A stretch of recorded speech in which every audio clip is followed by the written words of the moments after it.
perspectiva, desde la necesidad, desde la realidad. Yo no tuve la oportunidad de ver, yo no veo noticias, yo leo prensa, de la prensa que yo leo, de las redes, ahí me Estefan, escucha, sí, ya. que de la prensa que yo leo y las redes donde yo veo las noticias, yo no vi noticias del acuerdo de Rappi, la verdad. No vi absolutamente nada. Así como que fuera de manera como voluntaria, que, pues voluntario no, que fuera que tuviera bastante flujo de la noticia, no. Ujú. Yo sí medio busqué porque me llamó la atención algo de lo que él dijo, respecto de, porque un compañero le hizo la pregunta de cómo podríamos nosotros aportar o apoyar como consumidores, y él dijo que no pagáramos, ¿cómo se llama eso? Los planes, ¿Pini? como unos. Ah, los planes, listo. Entonces, pues yo investigué un poquito de eso, pero como por curiosidad mía, pero realmente yo no vi como información de eso o noticias pues del acuerdo, no. Sí, vi algo, la vi a usted por ahí en una de las fotos con ellos, no sé si era usted o no era usted, pero me dio la impresión de que era usted en una de las fotos, de lo del logro del acuerdo, las conversaciones, y de lo que él nos contó algunos de los puntos del acuerdo. No nos pudo como profundizar absolutamente todo porque siempre creo que eran bastantes cosas, y en el aporte que hicimos en el foro, yo vi que la mayoría como que hablábamos de los puntos que más nos llamaron la atención de lo que él nos compartió. Entonces, pues eso siento yo que fue. Muchas gracias, Stephanie. ¿Alguien más estaba alzando la mano? Yo, profe, perdón, es que como que la alzaba y se bajaba, entonces por eso alzaba varias veces. Dale, Lisa. No, nada, sobre la sesión pasada, él sí nos comentó el acuerdo que se llegó y esa era pues que la pregunta que hiciste ahorita, entonces la iba a responder, que tengo entendido que lo que se logró fue una tarifa mínima de 3.000 algo pesos por, por pedido finalizado y también algo que a partir de los 4 kilómetros había una tarifa mínima, entonces eso fue como el acuerdo histórico que se logró. Y también respecto a noticias, yo solamente vi la que lanzaron desde el Ministerio del Trabajo, pero la hacían ver más como un acuerdo que había propiciado el Ministerio de Trabajo y no tanto el sindicato. Y ya, es como mi aporte también. Muchas gracias, Elisa. Listo. Ahorita al finalizar la clase les mando pues como algunos medios como para que ustedes traten de ver como también desde qué perspectiva y qué narrativa hicieron el cubrimiento algunos medios. Aquí estoy como revisando el chat que tengo con ellos. Porque eso demuestra dos cosas, ¿cierto? Una es que, digamos, los medios en los que aparecen este tipo de noticias, ustedes como estudiantes no los consultan por una diferencia pues etaria o digamos, quién sabe qué pasa. O lo otro es que los estudiantes de la Universidad de Antioquia no ven noticias, ¿cierto? Que puede ser... o en noticias en el marco muy hegemónico, digamos, no sé, Caracol, RCN. Vamos, porque si hubo un cubrimiento importante, obviamente fue muy mediático de unos días en distintos medios de comunicación. De hecho, nosotros no estábamos como autorizados a que saliera la noticia así como salió, digamos, fue parte del acuerdo, pero pues los medios de comunicación rebasan ese tipo de situaciones. Yo incluso porque eso despertó entonces que empresas como Didi dijera yo también voy a negociar, de hecho ya tengo una mesa de negociación, bueno, porque Didi es otra de las empresas que de alguna forma está en el reparto también con Rappi. Entonces aquí tengo como algunas que me gustaría compartirles. Hubo Twitter de la Presidencia de la República, digamos, hubo un cubrimiento importante, ustedes me van a disculpar que yo reenvíe esto, pero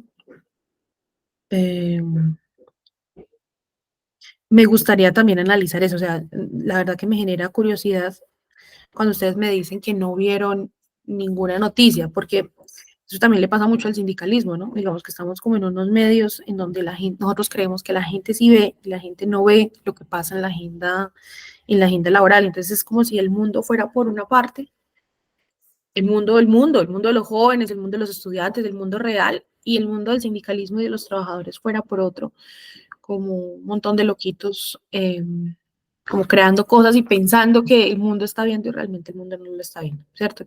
Creo que eso también vale la pena analizarlo, incluso desde el punto de vista de a qué público le llegan estas noticias del mundo del trabajo, que para los que estamos en el mundo del trabajo son relevantes, que para la sociedad en general son relevantes, pero que por alguna razón, alguna de ustedes, creo que era Estefa, decía, pues yo no sé, en las redes que yo consulto no aparece, y lo más seguro, ¿cierto? Ahí les del cubrimiento de esa noticia. Vamos a retomar nuestra clase y muchísimas gracias por sus participaciones. Vamos a retomar algo importante con lo que tenemos que iniciar este análisis ya un poco más teórico-jurídico. Y de ahí podemos, si nos queda tiempo, hablamos del acuerdo, y si no, en la próxima clase sacamos un tiempito y hablamos un poco más del acuerdo, ¿sí? Bueno, pero por ahora, ¿qué nos ha quedado claro en estas clases o en estas pocas clases que hemos tenido de plataformas digitales? Pues que cuando hablamos de plataformas digitales en esta clase estamos hablando de las que están basadas por estos sistemas de geolocalización. Me explico. Hay plataformas que son basadas en la web y otras plataformas que son basadas en la ubicación. ¿Cuál es la diferencia? ¿Quién me dice?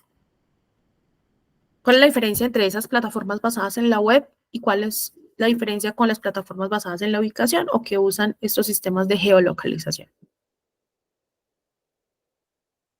Ahí está en la pantalla, pero díganme ustedes qué les suena, qué saben cuando se metieron a esta clase. Ya me imagino que avisaron un poco por dónde va esa discusión. Porque en esta clase no vemos todas las plataformas digitales, acuérdense. ¿Qué es una plataforma basada en la ubicación? ¿O cuáles son esas plataformas que están inmersas en el sistema basado en la ubicación o geolocalización? Profe, yo la verdad no conozco la diferencia. Muy bien. Eva. Pues digamos que más que todo de lo que intuyo también por las propias discusiones, lo que me viene a la mente es más como donde el centro es un poco como el desplazamiento, entonces son más como que acogen sectores del transporte o temas pues como el delivery, como lo hemos visto con Rappi, pero es eso que suponen como transportar. Muy bien. Aleja. Hola, profe. Bueno, pues la verdad yo tampoco tengo muy claro, pero así como también lo que uno intuye, yo diría que las plataformas basadas en la ubicación son básicamente las que solamente las puedes utilizar si estás en un lugar determinado. Digamos, yo no podría usar Uber en todas las partes del país, sino que tengo que estar en ciertas ciudades, en ciertas zonas para que me funcione. Y las plataformas basadas en la web diría yo que son las que independientemente de donde me encuentre ubicada, pues van a funcionar. No sé, en estos momentos yo la verdad lo pienso es con el ejemplo, digamos, de las plataformas como de transmisión, como donde las personas transmiten en vivo, eso. Entonces, como pondría el ejemplo, digamos, Uber y Didi es una plataforma de ubicación y las plataformas para transmitir serían una plataforma basada en la web. Muy bien. Juan, tú que alzaste la manito, ¿qué más quisieras decir al respecto? Pues yo diría pues como las de la ubicación, como las de Google Maps, como las de Waze, no sé, como las que le sirven a uno como fácil con coordenadas y todo eso de organización, pensaría yo.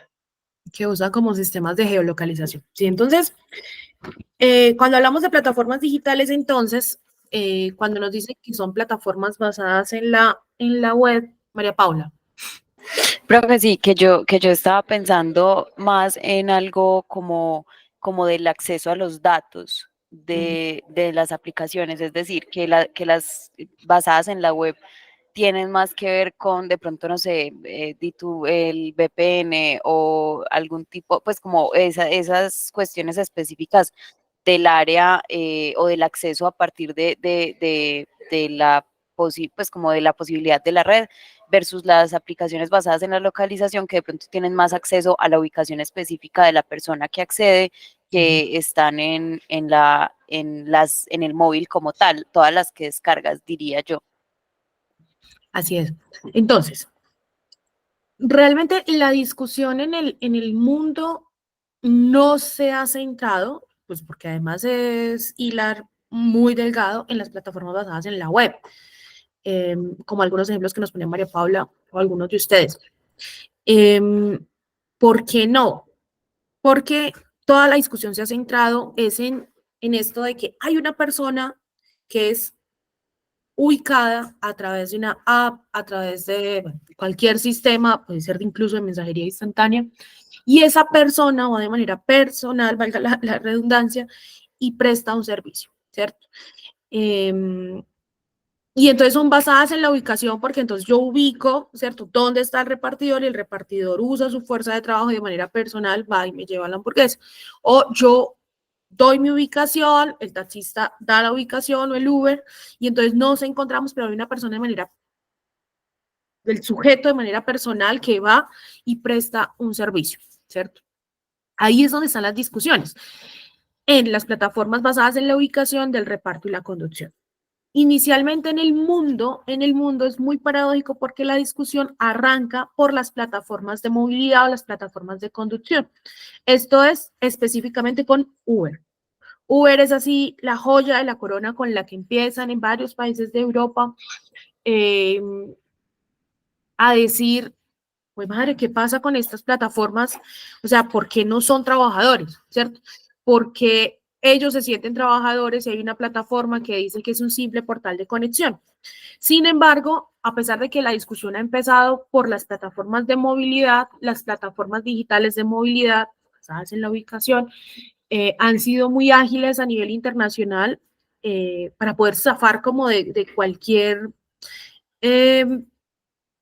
regulación legal en el mundo, pero adicional a eso, a pesar de que hay sentencias, decisiones judiciales, muchas de hecho, que en materia de movilidad de conducción han declarado contrato de realidad, ellas siguen todavía de alguna forma alegando que hay relaciones de independencia y autonomía, y han logrado a partir del lobby, a partir de un montón de miles de dólares, mantener su estatus de autonomía y de independencia con algunos reversos, pero lo han logrado. ¿Qué es una plataforma basada en la web? Pues saben muchas cosas, ¿cierto? Pero básicamente uno sabe que es basada en la web porque es muy difícil identificar, primero porque no está este sistema de geolocalización, como lo decía María Paula, de la persona que está prestando el servicio, y la persona que presta el servicio no va directamente a ti y presta el servicio, sino que, no sé, todo este tema de contratar microtareas, por ejemplo, o de retocar fotos, yo no sé si lo han hecho, pero entonces tú entras a la web, ves que alguien retoca fotos, no sé, en Japón, esa persona tú no la conoces, te dice yo te cobro $10 por foto, tú le consignas a través de tu tarjeta de crédito y él te devuelve las fotos retocadas, ¿cierto? O el Photoshop o lo que sea. ¿Eso es posible? Claro que sí. ¿Hay trabajo dependiente, trabajo subordinado? Yo creería que no. Yo creería que eso es una discusión que no estamos todavía en el mundo incluso para darla. Pero ese es un ejemplo claro de una plataforma basada en la web, ¿cierto? O todas esas plataformas en las que ustedes, por ejemplo, en Airbnb, ustedes contratan un apartamento por 3 días, una semana, pagan y ustedes a veces ni ven quién es el dueño del apartamento, ustedes simplemente dejan las llaves en la portería y se van. Profe, Sí, y las plataformas de, pues como de oferta freelance también entran ahí. sí, también entran ahí. Siempre hay que tener pues como un ojo muy laboralista, muy de ver, venga, pero esto sí es trabajo independiente, autónomo o es trabajo subordinado. Pero casi siempre que no hay como un desplazamiento de ese sujeto, de esa fuerza de trabajo, a ir a un punto específico, a recogerte en un automóvil, en una moto, a llevarte un domicilio, a hacerte un favor, por tu tarjeta para hacer un retiro, que ustedes saben que las aplicaciones ya hacen eso también, los famosos Rapifavores. Entonces, pues no estamos hablando, digamos, serían dos cosas distintas, ¿cierto? Digamos, creo que es fácil en las plataformas basadas en la ubicación ver la fuerza de trabajo, cómo se desplaza el servicio de el que está solicitando el servicio, ¿sí?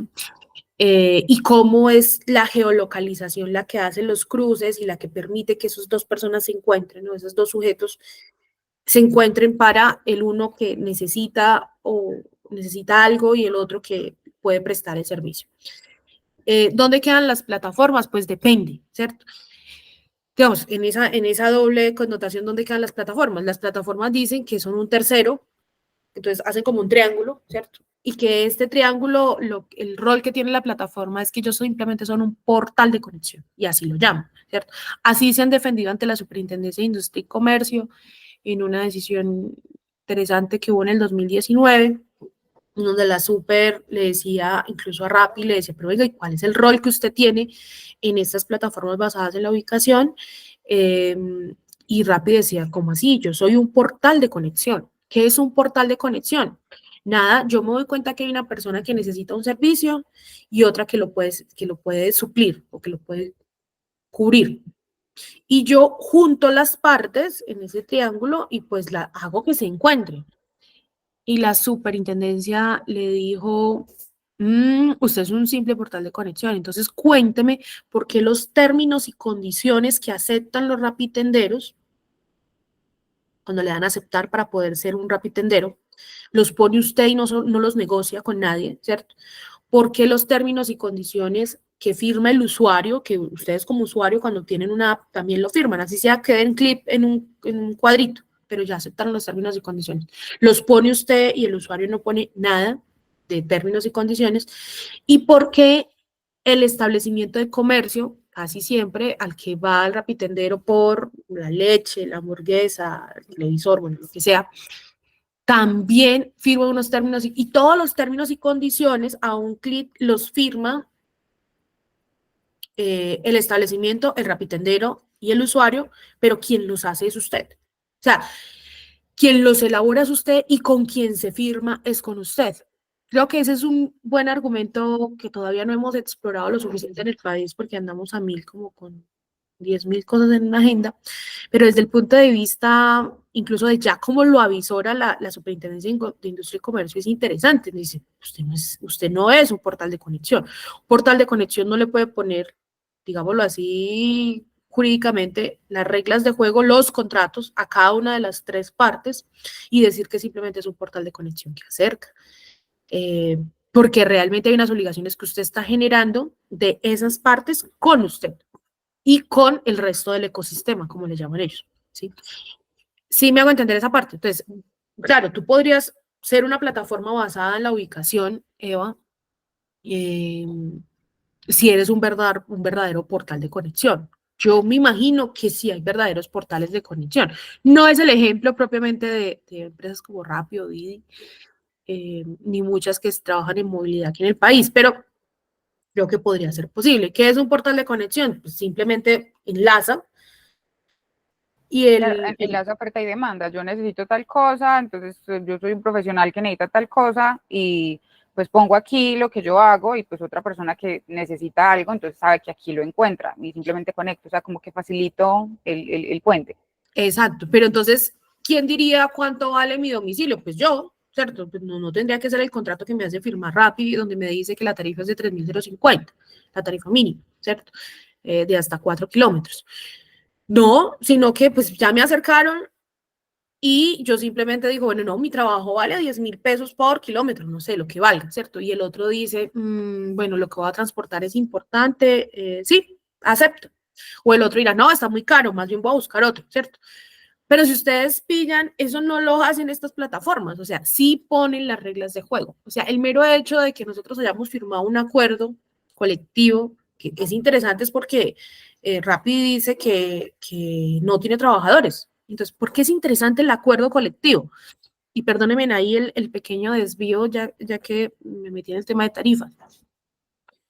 Porque en el país se cree que los únicos que tienen derecho a la negociación colectiva son los trabajadores subordinados. Que Rappi haya accedido a tener un acuerdo colectivo en un proceso de negociación colectiva mediado por el Ministerio de Trabajo, significa que la negociación colectiva también aplica, digamos, están aceptando en la práctica algo que es legal, que es constitucional, que es un derecho, además en los convenios internacionales de la OIT, 87 y 98 de la OIT, está reconociendo que el derecho a la negociación colectiva es un derecho que deviene de cualquier relación indistintamente si es subordinado o no es subordinado, ¿cierto? Pero, y eso está bien, un año de mesa de negociación y finalmente un acuerdo. Pero cuando ya incluso Rappi empieza a decir, voy a negociar la tarifa mínima, uno ya ahí empieza a decir, uy, esta gente es trabajadora de Rappi. O sea, porque si fuera un simple, y uno se lo aguanta y uno lo negocia, ¿cierto? Porque serán los jueces y el Congreso de la República que esperemos en su sabiduría puedan tomar la mejor decisión en estos sectores, o en este sector. Pero ya desde ese momento uno dice, pues si Rappi es la que establece la tarifa, y lo acepta además en un acuerdo colectivo con el sindicato, eso significa que entonces sí tiene un rol de empleador. Ese es solamente un elemento, pero digamos, hay muchos más que vamos a ver a lo largo de la clase, pero le deja a uno entrever eso. Entonces, la Superintendencia de Industria y Comercio, retomo, dice, nada, yo igual no, mi competencia no era eso porque la Super en ese momento estaba decidiendo sobre una queja de un consumidor, que además son muchas las que tiene Rappi y por las que han sancionado a esa empresa. Entonces, la Super no profundiza, pero a mí me parece muy importante que se haya atrevido a decir, yo la verdad, yo no le veo a usted el rol de portal de conexión, pero ese no es mi rol como superintendencia, ¿cierto?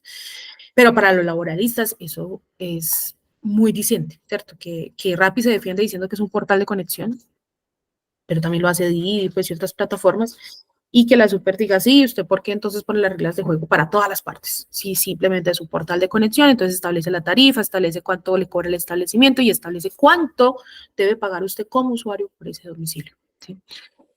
Listo. Entonces, clarísimo que estamos hablando de plataformas basadas en la ubicación, que hay un sujeto que se desplaza, presta el servicio a través de todos estos medios tecnológicos facilitados por la geolocalización y que es distinto a las plataformas que son basadas en la web, en donde allí no vamos a hablar de derechos laborales, ni de subordinación, ni de relaciones, no por ahora, ¿cierto? Digamos, esa no es la discusión en este momento en el mundo.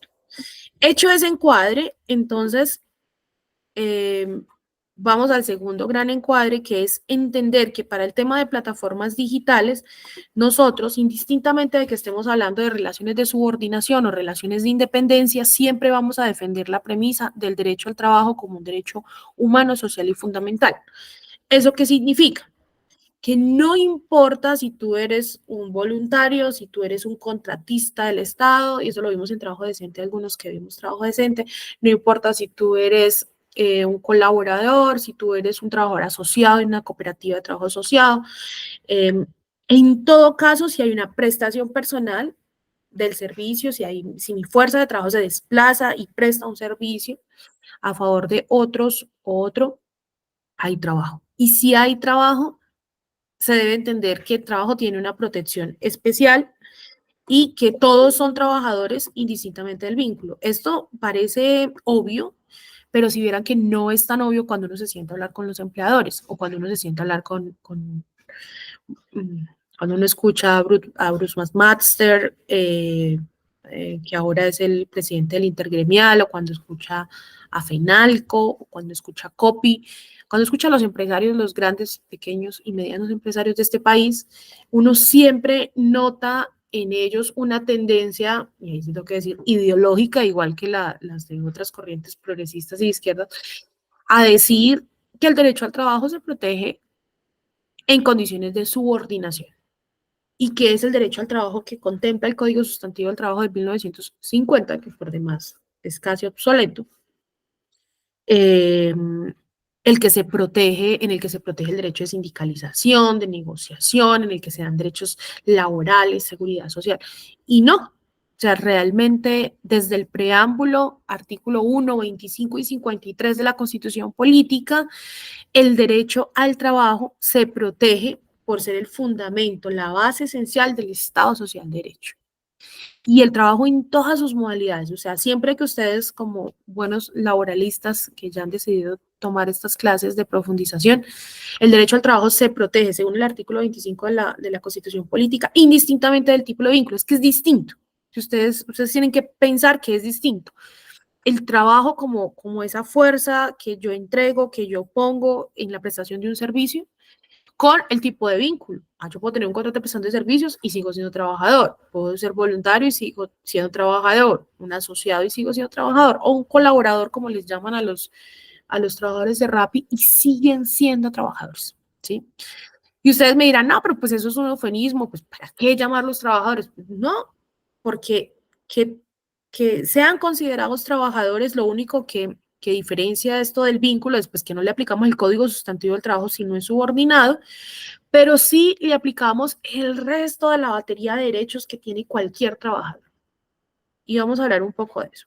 Cualquier trabajador, por ejemplo, tiene derecho, indistintamente de su vínculo de subordinación, tiene derecho a vivir, a trabajar, perdón, en espacios libres de violencia y acoso. ¿Sí o no? Indistintamente del vínculo que tenga, ¿o no? ¿Qué pasó con el caso que ustedes vieron del Tolima? Que me imagino que ese sí lo vieron porque ese fue lo más amarillista posible y estuvo en todas las redes y en todos los espacios. ¿Se acuerdan de la empresa del Tolima? De la insultada. Exacto, de un Ah, man ahí todo sí. agresivo, tratando mal a los trabajadores. Eso sí lo vieron, ¿cierto? Sí, profe, yo sí lo vi. Y María, ¿tú viste qué pasó con ese caso? No, pues yo le hice como seguimiento un ratito, pues como que estuve curioseando y todo eso, y sí vi que al final, pues como que se empezó a investigar a la empresa hasta donde supe, supe que había un asunto ahí político con los hermanos que eran familiares de yo no sé quién, o que eran no sé qué.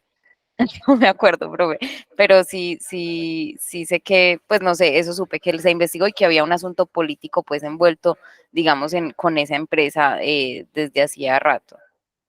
Alguien, así es, María, ¿alguien más escuchó algo sobre esa empresa del Tolima? Fue muy viral porque salía el tipo, lo grabaron, el tipo casi milico, pues gritándole a sus trabajadores, amenazándolos. ¿Alguien más vio esa noticia?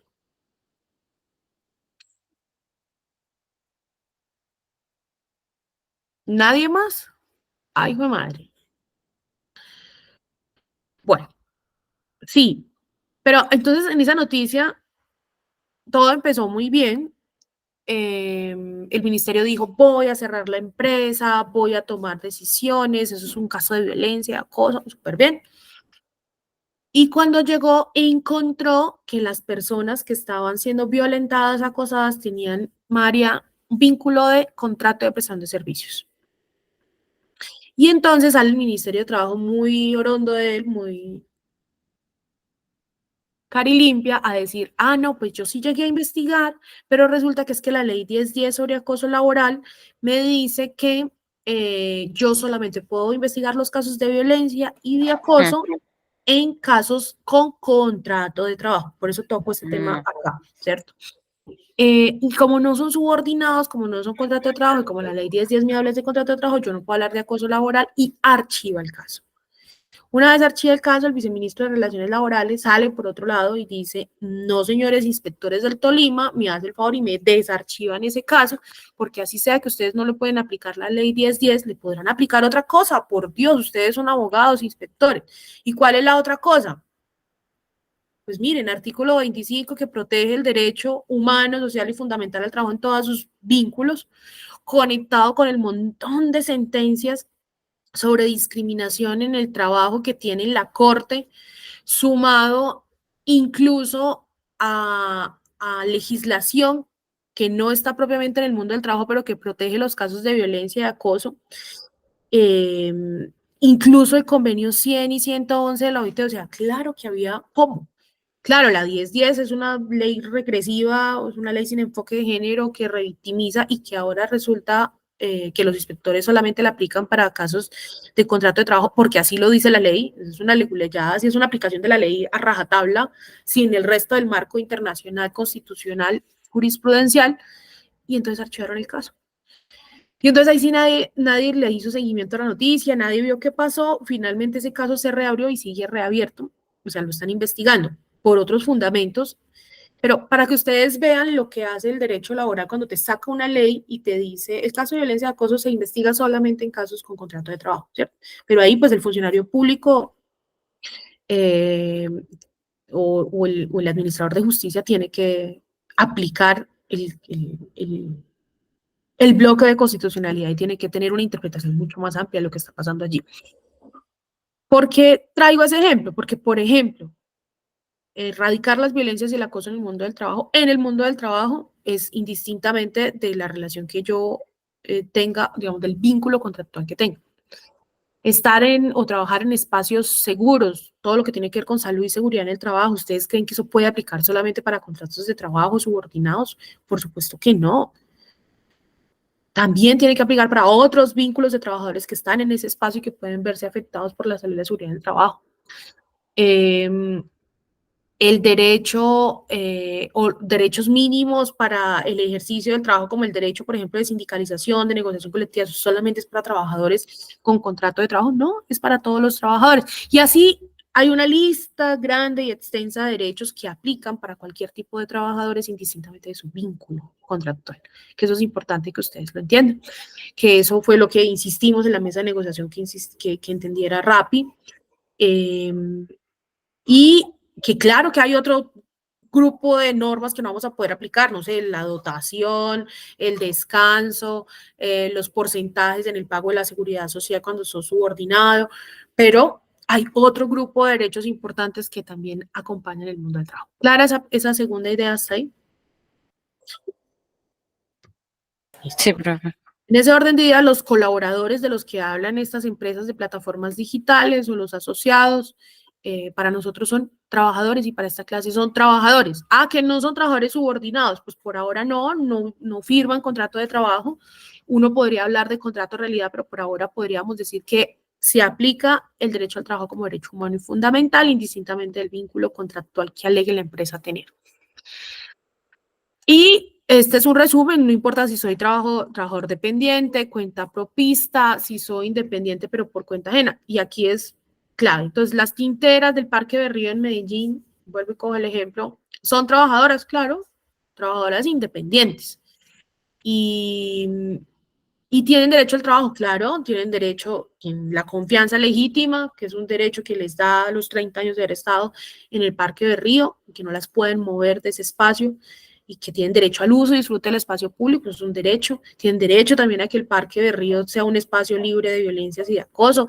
Tienen derecho a derechos como la salud sexual y reproductiva, a tener baterías sanitarias, tienen derecho a no lavar el Parque Berrío como lo hacen empresas varias que las hace limpiar el Parque Berrío exponiéndolas a problemas de salud y seguridad en el trabajo, porque ese es su lugar de trabajo. Entonces, si miran que el mundo es mucho más amplio de lo que uno puede entender por el derecho al trabajo o por el concepto de trabajador, cuando lo encuadras en ese mundito chiquito del Código Sustantivo del Trabajo, cuando miras el mundo, te das cuenta que el derecho al trabajo lo tienen todos los trabajadores y que claro que hay una batería grande de derechos aplicables para todos esos trabajadores, indistintamente de que yo vaya después. Yo no voy a decir que la tintera del Parque Berrío es subordinada, no sé, del alcalde Fico, porque trabaja en el espacio público y entonces es una empleada pública. No, pues yo no voy a decir eso, digamos, extrapolar esa discusión así, pero sí voy a decir que es una trabajadora que es independiente, que vende ahí tinto y que tiene una gama de derechos, ¿cierto?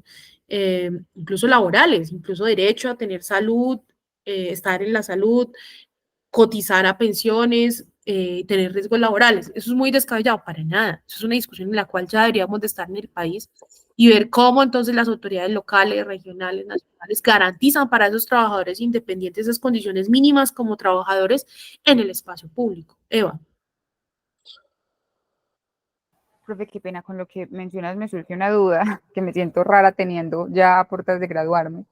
Y digamos como con afinidad con esta rama del derecho, y es entonces como desde esta concepción más amplia, porque yo siento que parte de la confusión siempre termina siendo un poco como conceptual. Entonces como desde esta concepción más amplia que se entiende por trabajador, o sea, o en ese concepto de trabajador, qué tipo de trabajo se recogen y cuáles de pronto no entraría. Ya sabemos que no es como la concepción reduccionista del trabajador subordinado solamente, sino que, y más en una sociedad tan compleja como la nuestra, entran muchas otras cosas, pero como que igual sigue dando pie como para confundirse un poco, creo yo. Todo donde haya fuerza de trabajo disponible prestando un servicio, todo. O sea, digamos, uno podría decir, yo a veces a mis estudiantes cuando daba individual y colectivo en la Antioquia, les decía, yo salgo a la calle, yo no entiendo por qué somos tan desprendidos del derecho laboral si cuando yo salgo a la calle lo único que veo son trabajadores. Y no era un chiste, si ustedes salen a la calle lo único que ven son trabajadores. El trabajador que está vendiendo los aguacates, el trabajador que está limpiando parabrisas en el semáforo, el trabajador que acaba de salir de la oficina, el trabajador contratista del municipio de Medellín, el trabajador que es aprendiz del SEINA, que también es trabajador, la trabajadora sexual que está parada en San Benito, al margen de que también puedan decir que es explotación sexual, ¿cierto? Pero digamos, yo lo que veo son trabajadores. Entonces, si tú me dices quiénes, todos son trabajadores. Solamente hay dos formas de existir en este mundo. Qué pena ser tan usando tu palabra tan reduccionista. O tú eres trabajador de cualquiera de los vínculos que pueden existir con un contrato de corretaje, porque también hay gente que firma un contrato de corretaje y trabaja, comisionistas, cualquier figura que a ustedes se les ocurra o que se les ocurra a esta sociedad. Solamente hay dos formas de existir, o sos trabajador o sos rentista capitalista, ¿cierto? ¿Qué es un trabajador? La persona que todos los días tiene que ver qué hacer para poder conseguir un ingreso, indistintamente de lo que tenga que hacer o del vínculo que tenga que firmar con una empresa, con una persona natural o jurídica para poder tener una retribución económica. Eso es trabajo.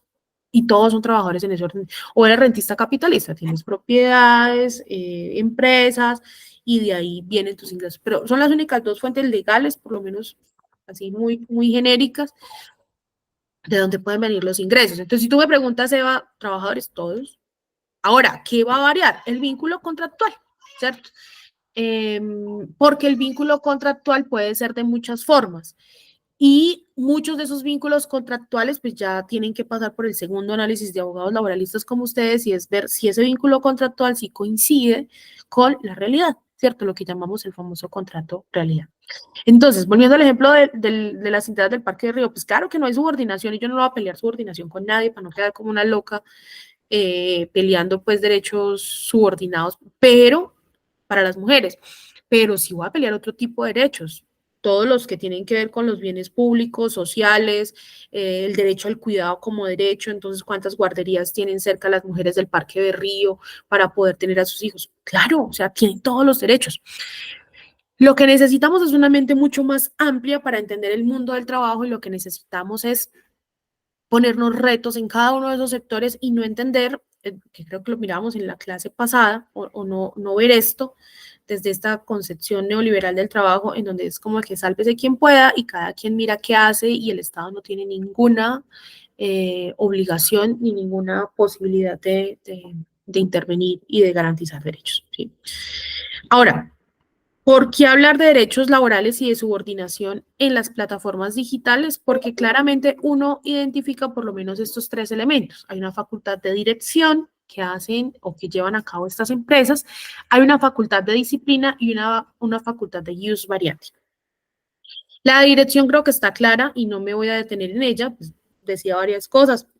Ellos ponen las reglas de juego, dicen cómo se hace, dónde se hace. Johnny, me imagino que se los dejó clarísimo cómo les dan las órdenes a través de la app. Ellos dicen, mi jefe es la app, por ejemplo. Pero también hay una facultad disciplinaria que yo supongo que Johnny profundizó con ustedes, que tiene que ver con los famosos bloqueos, ¿cierto? No sé si ustedes saben, me imagino que muchos de ustedes tienen aplicaciones de este tipo, pero ellos son bloqueados constantemente como una forma de disciplinamiento, de castigo, cuando el pedido no llega a tiempo, cuando llegan retrasados, cuando el pedido se pierde, cuando pasan un montón de cosas. Mirábamos en la mesa hay alrededor de unas 39 causales por las cuales un rapitendero puede ser bloqueado de manera permanente o temporal. Y recuerden que un bloqueo permanente para un trabajador de estos, en una empresa de estas, no es un bloqueo. Y ya ustedes que son laboralistas deben entender que un bloqueo permanente, o sea, es que te saca de la app, que ya no puedes volver a hacer Un despido. y eso es un despido, ¿cierto? Y eso es una afectación directa a un derecho fundamental que es el mínimo vital, ¿cierto? Y es un despido que además no lleva debido proceso, como lo dice la Corte, que imagino que ustedes lo vieron de haber visto cuando vieron individual, derecho laboral individual, y es que hay una obligación de seguir un debido proceso en cualquier procedimiento disciplinario, indistintamente, volvemos otra vez al principio, Eva, del tipo de vínculo contractual que tú tengas. Tú puedes tener, tú puedes ser no sé, un contratista, pero si a ti se te está señalando y se te va a acabar el contrato, te lo van a terminar de manera anticipada porque, no sé, hubo un hurto, porque hubo un problema, porque hubo un incumplimiento, tú tienes derecho a invocar el derecho al debido proceso, claro que sí. Posiblemente no el artículo 115 del Código Sustantivo del Trabajo, que habla del procedimiento disciplinario en relaciones laborales subordinadas, pero sí puedes invocar la sentencia que habla sobre debido proceso. Y la sentencia dice el derecho al debido proceso es un derecho además constitucional, artículo 29, o sea, es una protección obligatoria constitucional donde se le debe garantizar el derecho a la defensa y el derecho de contradicción a esa otra persona, indistintamente del vínculo contractual. En estas empresas de plataformas digitales, pues no hay derecho de contradicción, no hay debido proceso, te bloquean, que para nosotros laboralistas es equivalente a un despido, y te afectan el mínimo vital porque ya no vas a tener más el ingreso por ese trabajo y nunca hubo un debido proceso, ¿cierto? Que es un derecho además constitucional. Entonces, claro que hay una facultad de disciplina. Cuando le dijimos a la empresa, esto ya es más de la casuística, apliquemos el debido proceso para cada una de esas 39 causales que usted tiene para bloqueo permanente y temporal, la empresa dice, no, pero es que eso me implicaría decirle a los rapitenderos cuáles son las causales por las cuales se bloquea. Yo, pues es que me parece lo mínimo, o sea, la transparencia. Cuando uno entra a trabajar en una empresa, haciendo pues como el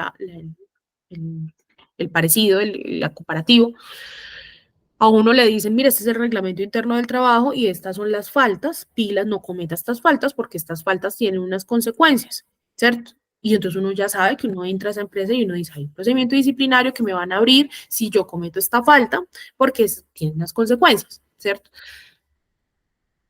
Pero para estas empresas de plataformas digitales lo piensan es distinto y dicen, no, yo no puedo decirle a los rapitenderos cuáles son las 39 causales con las que se bloquean a esos trabajadores, porque entonces esa transparencia, que además debería ser obligatoria en un debido proceso, pues abrir las cartas, yo no puedo estar jugando si no tengo todas las cartas abiertas, ¿cierto? Tú no me puedes sancionar por una falta que yo no conocía o que yo no conozco, pero ellos dicen que no las muestran porque entonces los trabajadores le buscarían como el quite, o sea, como la forma de evadir la sanción. Entonces, como que, les pongo un ejemplo. Ah, si me sancionan por 5 minutos de retraso, entonces me voy a retrasar 4:30 o 4:59. En una forma muy perversa de ver este negocio, desde mi punto de vista por parte de las empresas, porque es como si el disciplinamiento fuera la forma de asustar lo suficiente a estos trabajadores para que cumplan, ¿sí? Es grave, pasa y bueno, en este momento parte del acuerdo es que tenemos una prueba piloto con algunas de esas 39 causales, al menos para quitarlas. Yo tengo que confesar que no logramos lo que queríamos en la mesa, pero dimos primeros pasos para la firma de un acuerdo colectivo y entre ellos incluimos este tema de la facultad de disciplinaria, la facultad disciplinaria. El ius variandi, ¿qué es el ius variandi? Hace ya ratico. ¿Quién me dice qué es el ius variandi?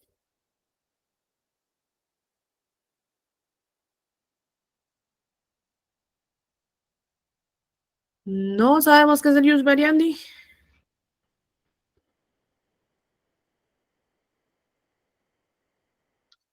profe, ahí como medio me acuerdo, es como esa facultad que tiene el empleador de alguna forma de cambiar las condiciones iniciales del contrato. Del lugar, ¿cierto? De la prestación del servicio.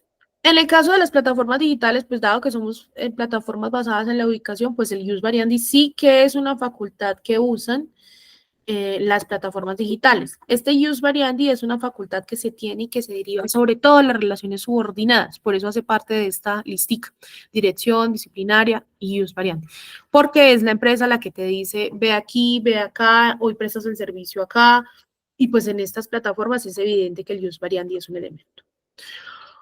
¿Por qué no son colaboradores? Hoy en día esos trabajadores de plataformas digitales se dicen que son colaboradores.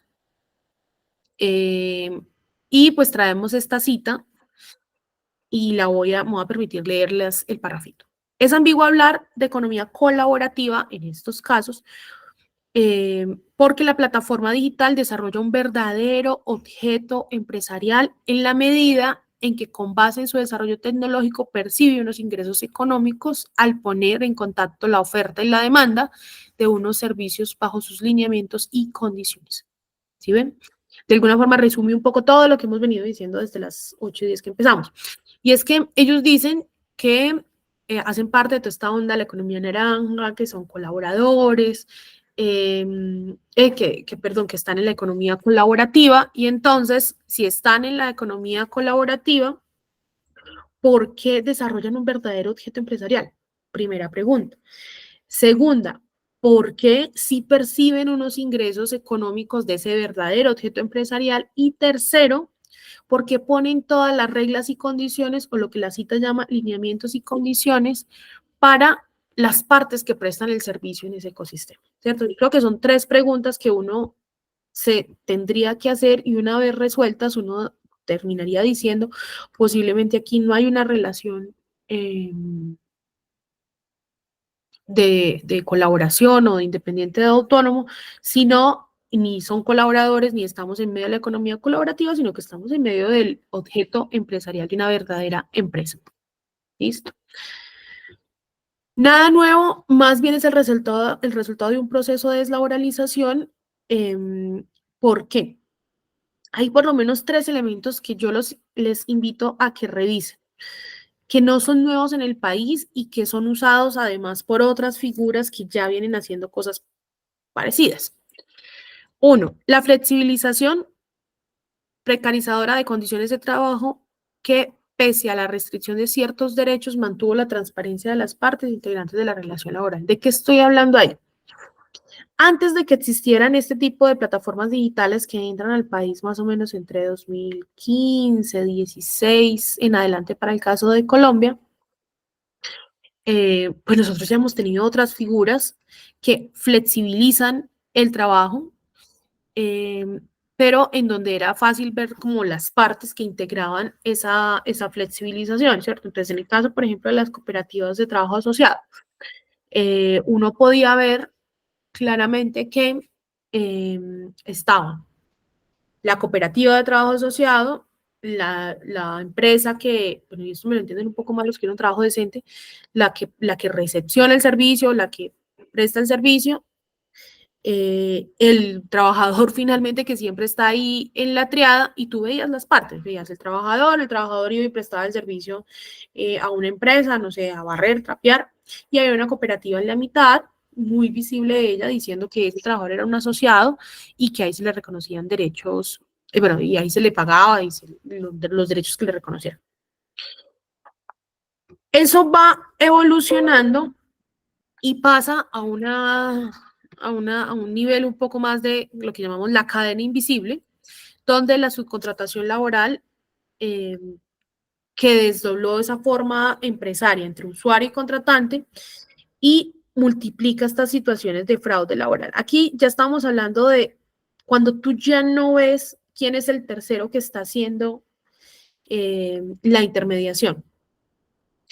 Un ejemplo de ello, las mismas empresas que fraccionan su capital y dicen que no tienen nada que ver con esas nuevas empresas, pero realmente contratan trabajadores y desaparecen. Entonces el verdadero empleador es prácticamente desaparece, el verdadero dueño del capital desaparece, hay una cadena invisible y queda un trabajador en una empresa chiquita prestando un servicio para esa gran matriz, para esa gran empresa.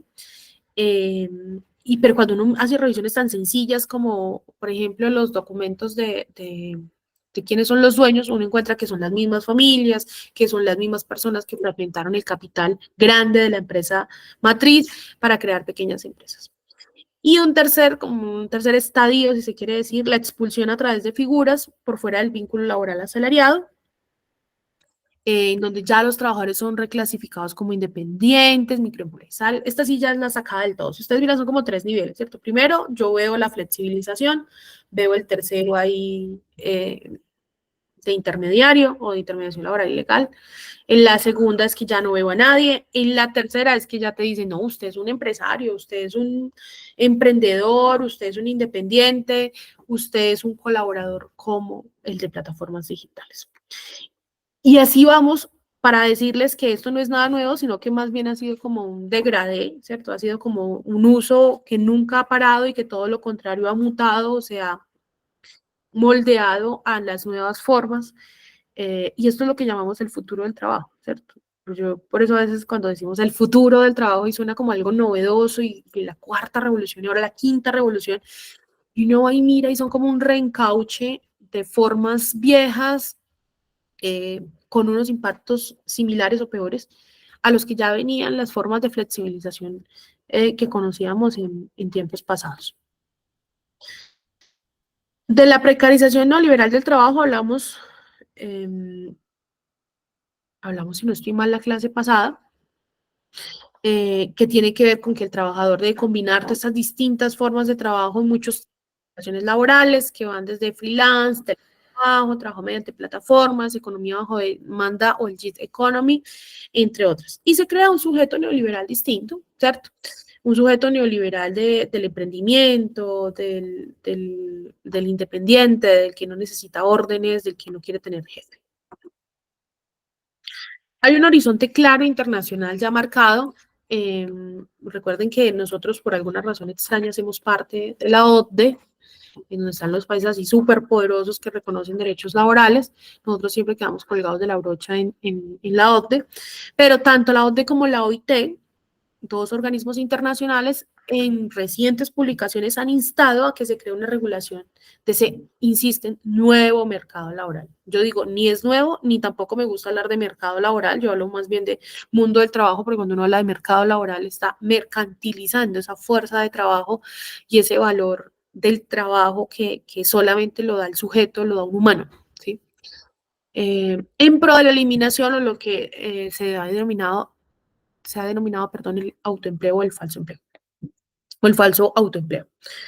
Por otro lado, la OIT también desde el 2019 ha venido analizando, ya tiene varios estudios, Colombia tiene varios, por ahí les voy a compartir uno reciente que sacó, en donde participó, de hecho, Unidad, al analizar las posibilidades de trabajo decente en el mundo digital, ¿cierto? Y es bueno, ¿cómo garantizo trabajo decente? Esos 4 elementos del trabajo decente que vimos con algunos de ustedes en la clase, que no es otra cosa que el cumplimiento de las normas laborales, seguridad social integral,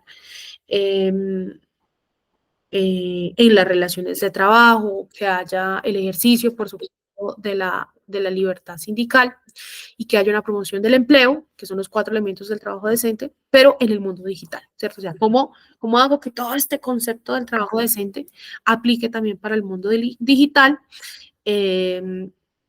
Incluyendo, por supuesto, lo que tiene que ver con el derecho de asociación. Entonces, hay un horizonte internacional claro, caminando hacia el concepto de trabajo decente en lo digital, hablando del futuro del trabajo y de estas supuestas nuevas formas de trabajo. Contexto y antecedentes, pues lo decía de manera anticipada ahora, esto no es nuevo, son reencauches, va mutando con algunas diferencias muy sutiles, pero en una misma matriz, en una misma lógica de entender todo este concepto de deslaboralización del trabajo.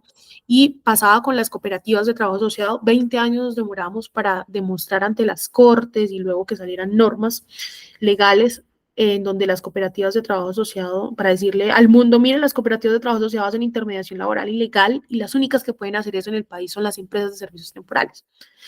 Y eso fue una lucha larga, muy desgastante, hasta que finalmente las cooperativas de trabajo asociado han desaparecido prácticamente en el país, pero han mutado otras figuras, como los contratos sindicales, y como ese no es el objeto de esta clase, yo no me puedo centrar allí. Para los que quieran de pronto investigar un poco, pues también ver cómo estas figuras de los contratos sindicales son figuras que no reconocen derechos laborales, que hacen lo mismo, envían trabajadores a los hospitales, sobre todo los hospitales públicos, enfermeras mayoritariamente, a prestar el servicio sin derechos laborales, diciendo que hacen parte de un contrato sindical y un sindicato que casi siempre es falso, ¿cierto? Y pues hoy, trabajadores de plataformas, que es lo que nos compete en esta clase. Algunos datos sobre plataformas en Colombia. Estos datos están ya actualizados en el nuevo relanzamiento que vamos a hacer del libro. Por ahí les mandé la invitación. Yo sé que muchos de ustedes no están en Bogotá, pero he pensado que de pronto pueden invitar a algún amigo o amiga que esté en Bogotá. El relanzamiento del libro de Lo digital no quita los derechos laborales, que me parece que es una consigna clara de dejar claro que yo puedo estar en el mundo digital, puedo ser trabajador digital, puedo ser trabajador de plataformas digitales y eso no me quita los derechos laborales. Pero esos son algunos datos que ya se actualizaron en esa investigación. Esto fue una investigación inicial que hizo la Universidad del Rosario en el año 2019. Y de manera muy genérica, pues contarles que la fotografía sigue siendo muy parecida. Un 57-60% de población migrante venezolana que están insertos en estas plataformas digitales porque son de fácil acceso, no les piden recomendaciones, porque es como la primer fuente de empleo que encuentran los migrantes venezolanos en el país para insertarse laboralmente. Recordemos que hoy en el país hay más de 2.500.000 personas que han migrado de Venezuela a nuestro país. Colombia es uno de los países receptores más grandes de la región y pues estas plataformas digitales, sobre todo las del reparto, tienen mucha población venezolana. ¿Por qué no las de conducción? ¿Quién me dice qué se les ocurre? ¿Por qué casi las de conducción no? Yo creo que por la licencia de tránsito, pues como que no es tan fácil para ellos obtenerla o validarla, creo, pues no sé si se llama así, pero como que la que tuvieran la puedan valer acá o tengan el dinero suficiente para la licencia. Sí, dos elementos claves, Franci, y adicional a eso, porque pues conseguir un carro es complejo, ¿cierto? Digamos, para la prestación del servicio, digamos, este es un trabajo mucho más de trabajadores y trabajadoras nacionales colombianos y colombianas. Para ellos es sumamente difícil tener un transporte. De hecho, cuando usan la moto en el reparto, casi siempre las motos que usan en el reparto, estos rapitenderos que son de nacionalidad venezolana, son motos alquiladas. Y ustedes no se imaginan el furgo de plata que se pagan por esas motos alquiladas, que pueden oscilar entre 300 y 500.000 pesos al mes, pero eso es muchísimo en relación con lo que ellos pueden sacar, porque es que es el alquiler de la moto, pero ellos tienen que tanquear, tienen que repararla, tienen que pagar, no sé, las infracciones, lo que haya pasado con la moto. Pero es la única forma que tienen de tener medio un ingreso y seguir pagando el alquiler de la moto. Hay todo un negocio detrás de estas motos alquiladas de capitales que son dueños de varias motos, también personas, pues, pero también capitales y que alquilan las motos a estos trabajadores para que se precaricen aún más en este sistema de plataformas digitales. Es muy complejo para ellos adquirir una moto, adquirir un carro, no les hacen préstamos. Este tipo de trabajo no sirve para acreditar un trabajo y que uno diga, mira, yo trabajo en Rappi, entonces entrégueme una moto financiada, que es la que hacen los colombianos, que incluso un colombiano con la cédula le entregarían. En el caso de los migrantes venezolanos no es tan fácil. La empresa dice que ya tiene convenios con motos y demás, pero los trabajadores siguen denunciando y siguen diciendo que esos préstamos son altísimos y que hay demasiadas dificultades cuando son migrantes. Además, Franci, porque muchos de ellos siguen siendo migrantes venezolanos irregulares. Recuerden que no hay legales ni ilegales, sino regulares o irregulares, ¿cierto? Regulares, los que tienen algún documento de identificación, de los que son permitidos en el país, por supuesto, y irregulares, pues los que han logrado entrar al país, pero no tienen ningún documento de identificación hasta la fecha. Entonces, por esa razón, mayoritariamente ellos están en el reparto y no en las plataformas de movilidad. Entonces, esa es como una primera idea. La segunda es que mayoritariamente son jóvenes entre 26 y 35 años. Este dato se sigue replicando. Muchos de ellos, de estos jóvenes, no son jóvenes con solo secundaria o bachillerato, sino que son jóvenes con técnicas profesionales y posgrados que no logran convalidar sus títulos acá en el país, o tienen un estatus irregular, y entonces tú ves como trabajadores de plataformas digitales, muchos de estos jóvenes son profesionales o son técnicos que se dedican al reparto, ¿cierto? Que yo creo que ahí también hay una suerte de desperdicio de estos talentos y de estos nuevos trabajadores que podrían aportarle al país desde sus conocimientos, si facilitáramos y flexibilizáramos el tema de convalidación de títulos y la forma como ellos, porque el problema de la convalidación de títulos no es solamente un tema administrativo que ya existe, dificultades, sino también de costos, como lo decía Francia ahorita, ¿cierto? Pero eso daría mucho más facilidad para que haya una verdadera inclusión laboral, social, económica de esta población migrante venezolana. Y más o menos alrededor del 16% son mujeres, mujeres que trabajan en la plataforma, mujeres que denuncian a diario unos escenarios muy, muy duros de violencia y de acoso. Primero porque son mujeres venezolanas y existe un estereotipo de que la mujer venezolana es de esta forma o de la otra, y entonces denuncian violencia, acoso, discriminación y xenofobia, no solamente por parte de los usuarios, de los mismos trabajadores de soporte de la plataforma que están del otro lado tratando de solucionar problemas, sino de la policía, transeúntes, entre otros. En cuanto a la seguridad social, pues ustedes saben que pues estos trabajadores no están afiliados a ningún sistema, y si son trabajadores y si son migrantes venezolanos irregulares, no van a tener CISBEN, o bueno, el régimen subsidiado más que el CISBEN, para la atención en salud. Entonces hay una alta desprotección en materia de salud, ni lo diga en pensiones y ni lo digamos en riesgos laborales. Hay un micrófono abierto. Creo que es el de Estefa. Dylan, hola, ¿cómo estás? ¿Me colaboras? ¿Listo? Entonces, No, profe, qué pena que se me derribó. tranquila. Entonces, pues sí, claro que es un sector completamente desprotegido. La reforma laboral del gobierno, la que presenta el gobierno, establece una fórmula esquizofrénica para la seguridad social en ese proyecto de ley que está en trámite en el Congreso. Esquizofrénica por esto, porque las plataformas digitales siempre han dicho que no son empleadoras de estos trabajadores, pero que sin embargo para la seguridad social ellos quieren asumir voluntariamente, ¿cierto? Eso es lo que yo llamo esquizofrénicamente, un aporte a la seguridad social integral, o sea, para salud, pensiones y riesgos del 60%, y que el trabajador aporte el 40%. Esto ya de entrada, bueno, y por supuesto los riesgos laborales los asumirían ellos solos. Esto de entrada es como decir, vea, ellos no son mis trabajadores, pero como que medio sí a veces, entonces yo medio les voy a reconocer la seguridad social, porque ustedes saben que finalmente así no se reconoce la seguridad social de independientes. Si la empresa estuviera tan segura o estuviese tan segura, las empresas de plataformas digitales en su gremio que se llama Alianza IN, estarían tan seguros de que son trabajadores independientes, autónomos o colaboradores, pues yo me voy derecho, me voy por la legal, me voy de frente y digo, no les voy a pagar seguridad social integral, ustedes son independientes, páguense su seguridad social, porque yo no soy su empleador. pero en la reforma laboral ellos finalmente le proponen al Ministerio de Trabajo y el Ministerio lo acoge, un artículo en el cual las empresas se comprometen a pagar un porcentaje de la seguridad social, el más alto además, para que esos trabajadores de plataformas digitales tengan derechos. Y ustedes me van a decir, profe, pero pues mejor a que no tengan nada, ¿cierto?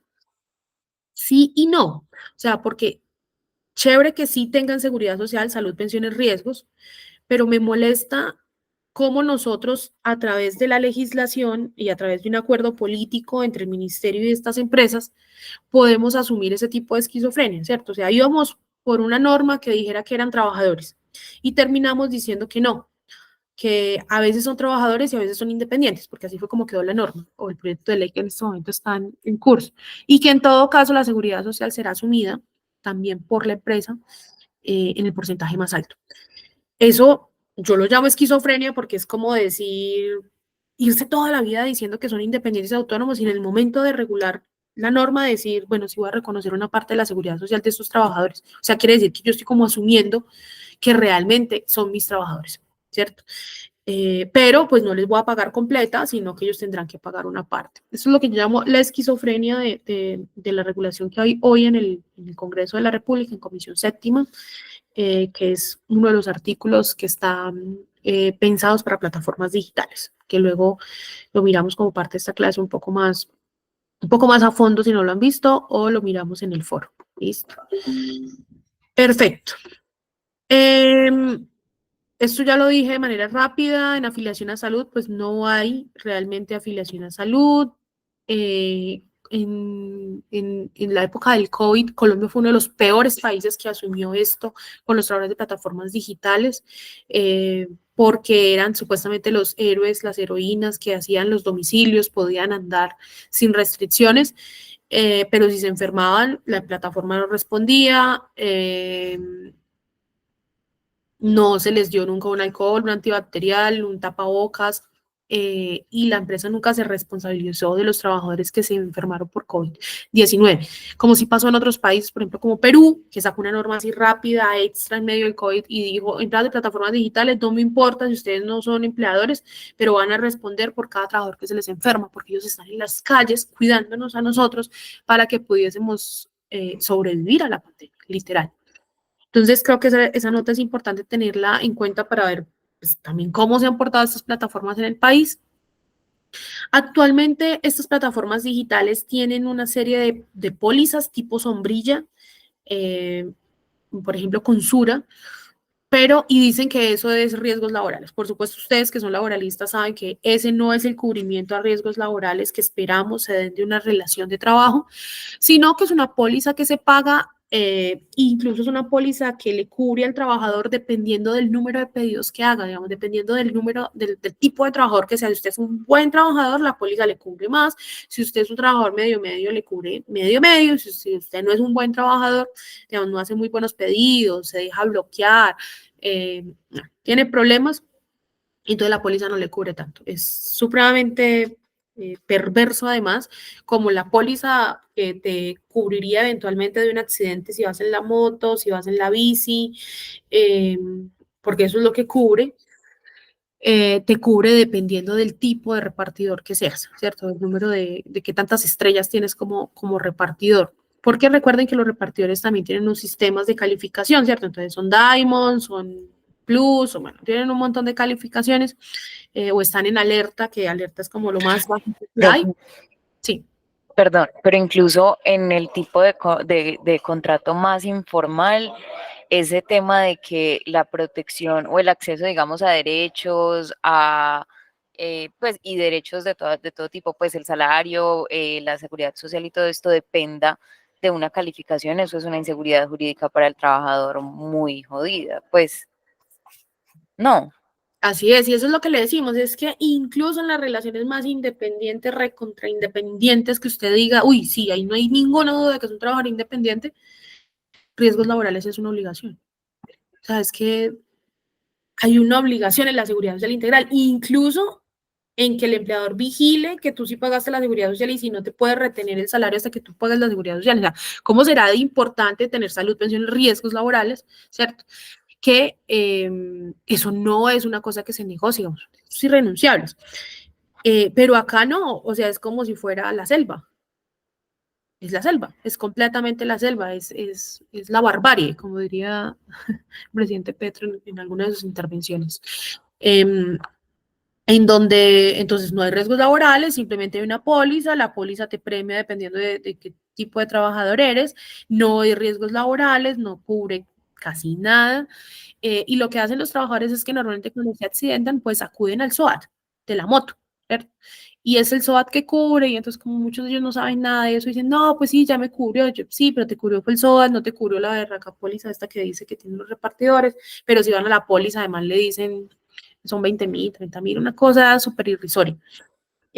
Por eso que tú dices, el año pasado nosotros presentamos una queja ante el Ministerio de Trabajo, una querella que está en curso, de hecho, diciéndole al Ministerio de Trabajo, oiga, venga, investigue en los casos de plataformas digitales, específicamente la empresa Rappi, todo el tema de salud y seguridad en el trabajo, y eso tiene que ver con que estén en riesgos laborales, tengan salud, tengan pensiones, pero también todo lo que tiene que ver con el sistema de gestión de salud y seguridad del trabajo.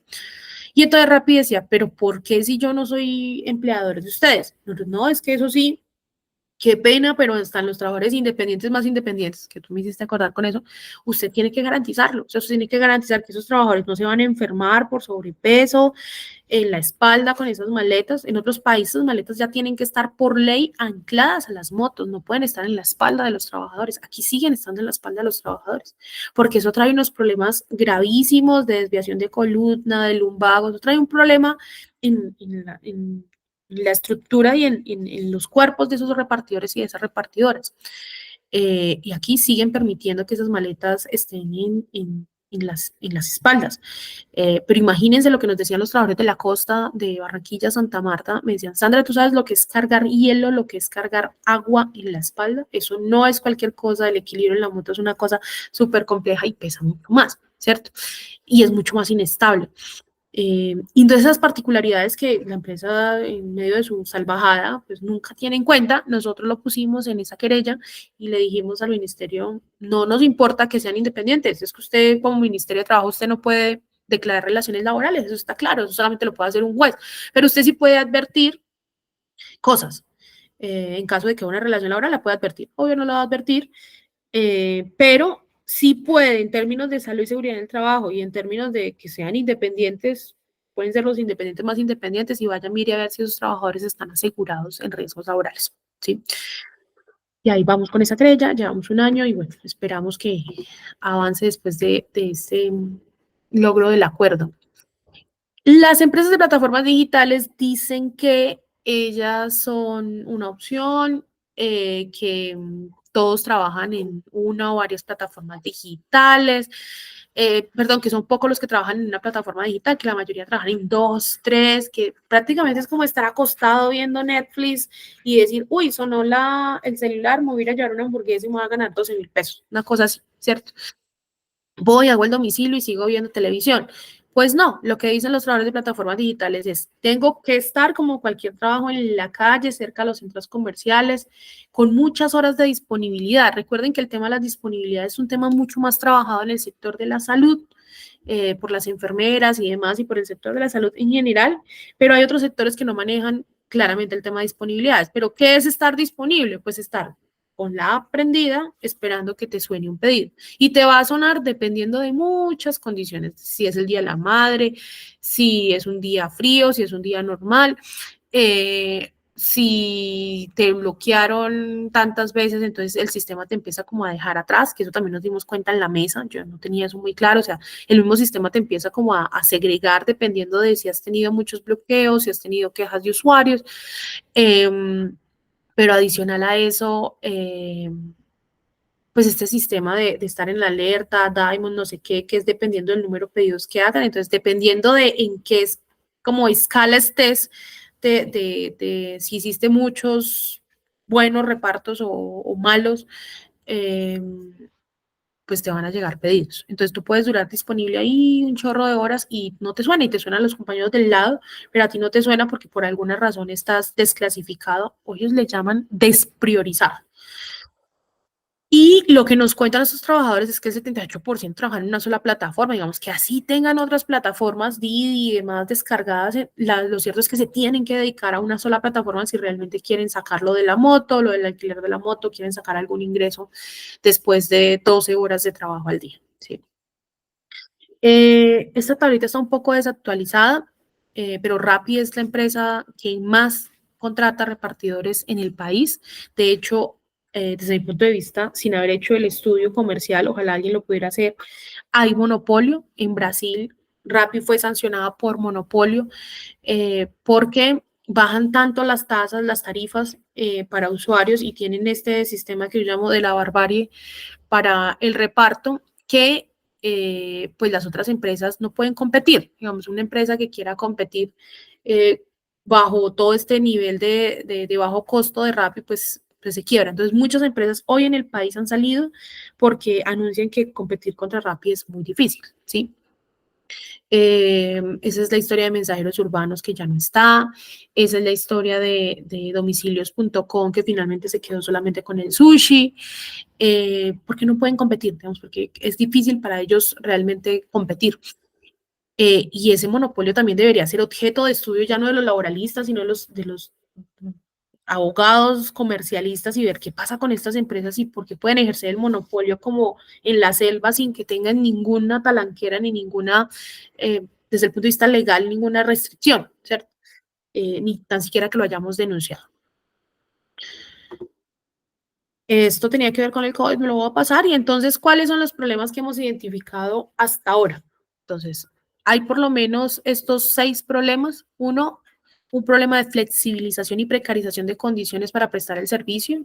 Hay inestabilidad, porque todo el tiempo son bloqueados. Hay disponibilidades no pagas, como lo acabo de explicar. Hay un cambio en las reglas de juego. O sea, todo el tiempo los rapitenderos están asentando la nueva versión de la app con los nuevos términos y condiciones. Y pueden estar cambiando en términos y condiciones cada 2, cada 3 meses.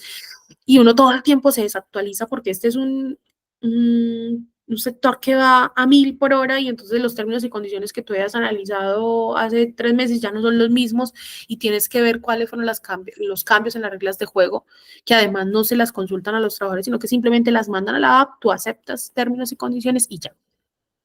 Hay una deslocalización que impide que se organicen, a pesar de que ustedes piensen que ellos están ahí aglomerados en el centro comercial y que ahí se pueden ver y que nada. Hay una deslocalización intrínseca porque a ellos les suena el pedido y se van, y sus medios de comunicación más recurrentes son el Facebook, los grupos de Facebook, el WhatsApp, pero esa deslocalización que vive este sector, que no es lo mismo que estar en una empresa, todos sentados en un mismo lugar, pues impiden muchísimo los procesos organizativos, los procesos que se entiendan, que entiendan cuáles son las reivindicaciones. Entonces, es un sector que organizarlo sindicalmente o asociativamente es muy complejo. Hay una invisibilidad del empleador, uno sabe que hay un dueño que no está en Colombia, que tuvo unos dueños iniciales o que todavía son socios, Simón Borrero y demás, pero tú nunca los ves, tú nunca ves realmente quién está del otro lado, tú incluso no ves ni quién es soporte es quien les resuelve vía chat o vía mensaje como todas las dudas de miren, llegué y no hay quien reciba. Tampoco ven nunca a nadie, sino que supuestamente todo es el algoritmo. Hemos descubierto que no todo es el algoritmo y que algunos mensajes, por ejemplo, que les dicen, eso es una respuesta automática del algoritmo, son respuestas de personas que están detrás.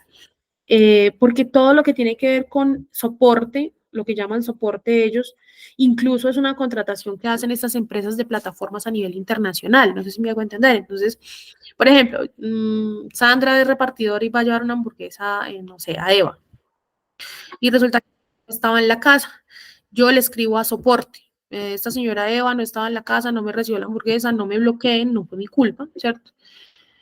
Y entonces yo llamo a soporte y soporte me contesta en Perú, por ejemplo, una peruana. Y la peruana me dice, pues no me contesta telefónicamente, me contesta por chat y me dice, mira, lo que pasa es que te equivocaste, esa no es la dirección. Y entonces él le dice, o yo le digo, no, esa sí es la dirección. Y al último ella te dice, no, pues yo estoy en Perú, entonces no sé bien, pero el mapa me muestra que...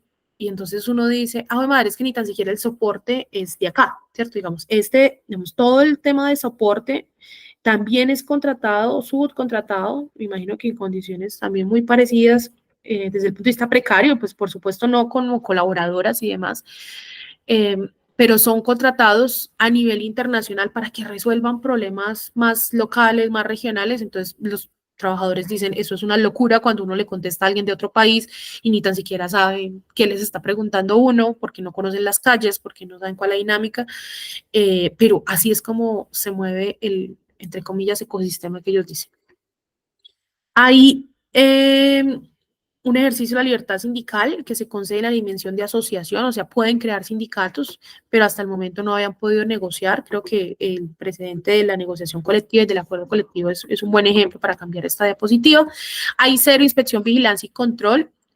Hasta ahora, pues hemos presentado una querella, como les decía ahora, y pues esperamos. Hay otros países que han avanzado muchísimo en inspección. Chile, por ejemplo, es así como el bastión en investigaciones administrativas. Ha hecho más de 49 investigaciones administrativas en empresas de plataformas digitales y ha sancionado. Ah, que les han revocado en segunda instancia, sí, pero ese ministerio se ha dado la pela de decir, te sanciono, y luego miramos qué pasa, pero te sanciono por salud y seguridad en el trabajo, por violación a las normas laborales. Y recuerden que los ministerios del trabajo en la región funcionan muy parecidos o tienen labores muy parecidas a las de todos los ministerios, porque además están regidos por los nuevos convenios internacionales, el 81 y el 129. Y nula protección social, o sea, no hay seguridad social integral, ya lo vimos. Y bueno, esto dice aquí un sistema asistencialista, decreto 74, esto ya está derogado, quedó derogado este año, por fortuna, que era la de los pisos de protección social. El método ABC para identificar la relación de trabajo. Ley California. ¿Qué es esto? Resulta que una de las primeras normas que existió para regular el tema de plataformas digitales iba en la línea de estos tres elementos que ustedes pueden ver ahí, que fue lo que llamaron internacionalmente el método ABC o la ley de California. Esta ley de California se la tumbaron las empresas de plataformas digitales con un lobby gigante de miles de millones de dólares en Estados Unidos, en donde pusieron a votar a los consumidores, que uno nunca puede poner a votar a los consumidores en términos de derechos, porque piensan, si yo le digo a un consumidor, ¿usted está de acuerdo o no en que garanticemos derechos laborales? Pues, ¿qué le va a decir el consumidor? No, ¿por qué? Porque me cuesta más, pero es que en un estado como el nuestro, un estado social de derecho, un estado que defienda los derechos laborales, el derecho al trabajo como bien supremo, pues tú no puedes poner a los consumidores a elegir, es un tema de derechos, ¿sí? Y en la medida en que es un tema de derechos, pues eso no pasó en la ley de California. En Estados Unidos los consumidores dijeron sí son independientes y autónomos y ganaron esa campaña y se bajaron la ley de California, pero yo la sigo trayendo en las diapositivas porque eso lleva un proceso de apelaciones y demás en Estados Unidos y posiblemente dicen que la revivirán. Yo lo veo muy difícil porque el contexto internacional viene dándonos un revés muy fuerte en los últimos 15 días, ahora les cuento un poco, que le hace pensar a uno que no, que si bien estábamos avanzando en el tema de plataformas digitales, en esto del contrato de realidad y de entender que son trabajadores subordinados, venimos en una ola reciente de malas noticias en donde cada vez más los países insisten en que son independientes y autónomos. Yo cumpliendo mi promesa de que estas clases van a ser de menos de 2 horas, porque no hacemos pausa ni nada, voy a dejar acá, pero entonces voy a necesitar que ustedes en el foro, voy a poner en el foro 4 la tarea en clave de lo que estamos viendo acá para poderlo abrir, de manera tal que ustedes puedan hacer como una consulta en 3 vías. Uno, que se averigüen un poco más en qué consiste esto de la ley de California, por qué se cayó y demás. Igual aquí tienen el pastel. 2, ¿qué está pasando en Brasil? Digamos, ¿qué fue lo que hizo Lula esta semana, Lula da Silva esta semana con ese tema de plataformas digitales que tiene que ver con el revés? Y 3, ¿qué pasó con la directiva de la Unión Europea que se estaba tramitando en el Parlamento sobre este tema de plataformas digitales? Es que este es como un acontecimiento viejo, este de la ley de California, como el primero que se cayó, y hay 2 recientes en el contexto internacional nuestro, Brasil y Unión Europea, que les va a dejar a ustedes un poco más de claridad sobre lo que viene pasando en el mundo sobre plataformas digitales y lo que yo llamo como este retroceso de lo poco que habíamos logrado. ¿Les parece? Sí, profe. Listo, profe. Listo, entonces les voy a poner esa pregunta se las voy a poner en el foro 4 para valérselas como foro 4 y les voy a hacer una preguntita chiquita sobre salud y seguridad en el trabajo para que nos quede el foro 4 ya documentado. Listo, en la plataforma. Y entonces la próxima clase arrancamos otra vez acá, en esta de la ley ABC, con lo que ustedes hayan averiguado, con lo que hayan averiguado de Lula y de la Unión Europea, y terminamos la presentación. Entonces que pasen un feliz resto de semana. Un abrazo. Profe, Gracias. yo me puedo quedar Chao. contigo un segundito, te pregunto una cosa, te comento una cosa. Ay, María, escríbeme al chat, que es que tengo por allí, ¿A, ya me están llamando. ¿A cuál chat? Perdón. Al de mi celular. Ok, es que yo no estoy en el... ¿No estás en No, el grupo? no. Entonces, ¿cómo te llega? ¿Cómo te llega el link? Me llegó por el correo al principio. Lo que pasa, Listo. si Entonces, quieres, me lo envías y yo te escribo. te escribo 315-252-3826, te lo pongo acá en el chat, ¿ya lo ves? Ok, listo, profe. Y me Eso, escribes y yo te meto al muchísimas grupo gracias. también. Un Listo, abrazo. profe, mil gracias. Vale, chao.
Estamos en eso desde el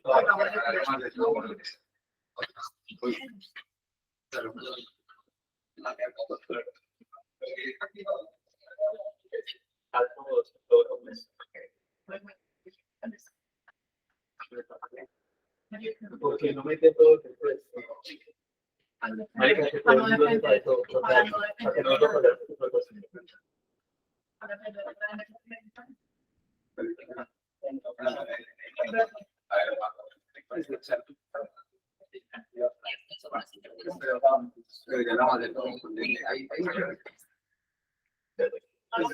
Es que la vez pasada nos seguimos porque no había más cosas, pero no le acabamos.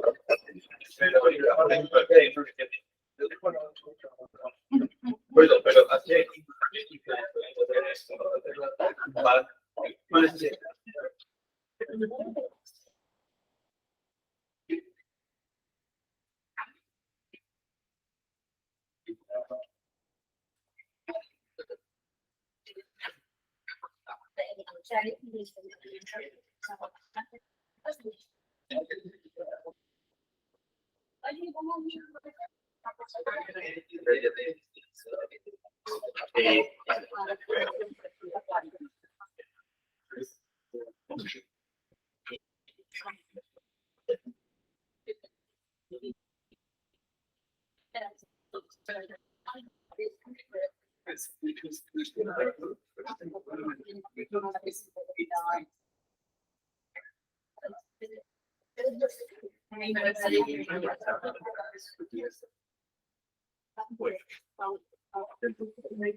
Pero, por ejemplo, ¿por qué no necesita eso? O...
No, ahí estaba mandando la...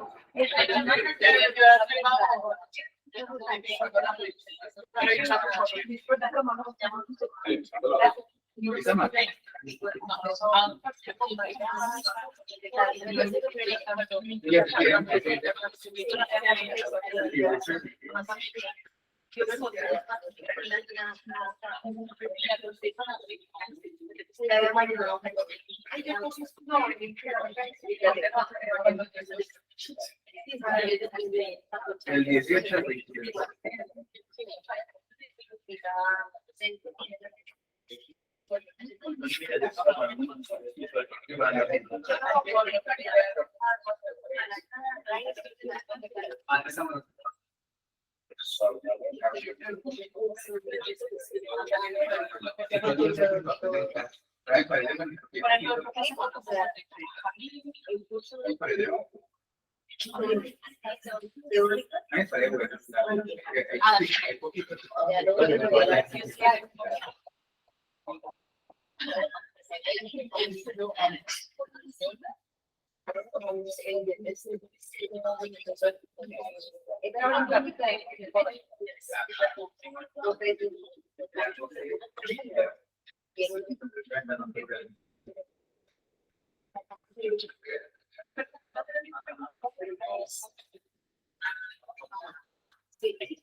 Pero tienen solo que yo le pregunto por lo general,